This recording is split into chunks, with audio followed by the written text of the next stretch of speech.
નમસ્કાર, આપ જોઈ રહ્યા છો યુટીસી ન્યૂઝ। આજે જે મુદ્દા પર આપણે વાત કરવા જઈ રહ્યા છે આ મુદ્દો ખૂબ જ સંવેદનશીલ મુદ્દો છે।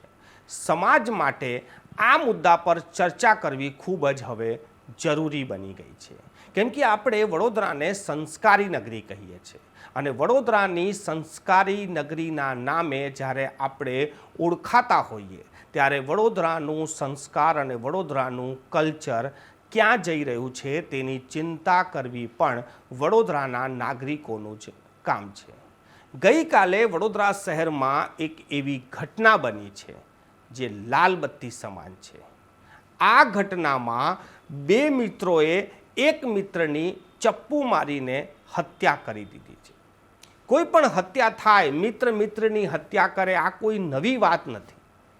દેશ દુનિયામાં આવી ઘટનાઓ બનતી હોય છે, પરંતુ વડોદરામાં જ્યારે આવી ઘટના બને ત્યારે વડોદરાવાસીઓએ જરૂરથી આના વિશે ચર્ચા કરવી જોઈએ અને આ ઘટના કેમ બની, કોને કરી, આ વાતની જડ સુદ્ધા જરૂરથી જવું જોઈએ, કેમ કે આ હત્યાની પાછળ જે કારણ સામે આવ્યું છે આ કારણ ખૂબ જ ગંભીર કારણ છે।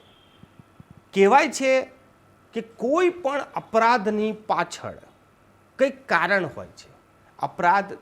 અપરાધી જે હોય છે, જે ગુનો કરે છે, એ કઈ રીતે કરતો હોય છે, પરંતુ આ ઘટનામાં જે બે આરોપીઓ છે એ હજુ કિશોર છે, પુખ્ત વયના પણ નથી અને એમના એજ્યુકેશનની વાત કરીએ તો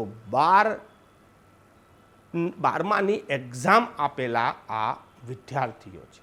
આપ કલ્પના કરો કે બારમાની એક્ઝામ આપ્યા બાદ બે કિશોરોએ તેના જ મિત્રને બોલાવીને ચપ્પુ મારીને તેની હત્યા કરી દીધી। આ પ્રી પ્લાન છે એવું પોલીસનું કહેવું છે, પરંતુ હત્યાનું કારણ જાણીને તો તમે ચોંકી જશો। નજીવી બાબતે આ હત્યા થઈ છે, પરંતુ મુદ્દો ખૂબ જ ગંભીર છે। આજના વાલીઓએ આ જાણી લેવું જોઈએ, સમજી લેવું જોઈએ કે સમાજ કઈ રીતે જઈ રહ્યું છે, કિશોરો શું વિચારી રહ્યા છે અને આપણે કેવો માહોલ બનાવી દીધો છે। પોલીસના જણાવ્યા પ્રમાણે હત્યા થવાનું કારણ જે પોલીસને જાણવા મળ્યું છે આ પ્રેમિકાનું કારણ છે। જેની હત્યા થઈ છે તેની પ્રેમિકા હતી અને જેમને હત્યા કરી છે એમની પાસે પ્રેમિકા ના હતી।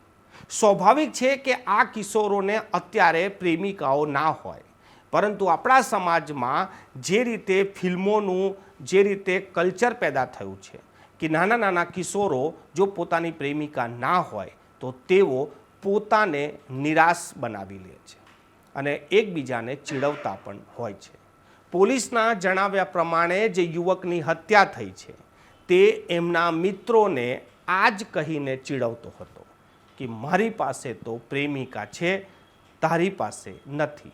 પોલીસની ભાષામાં કહીએ તો પોલીસે જણાવ્યું કે જે મૃતક છે તે આ બંને આરોપીઓને આવું જ ચીડવતો હતો કે તારી પાસે ગર્લફ્રેન્ડ નથી, મારી પાસે ગર્લફ્રેન્ડ છે।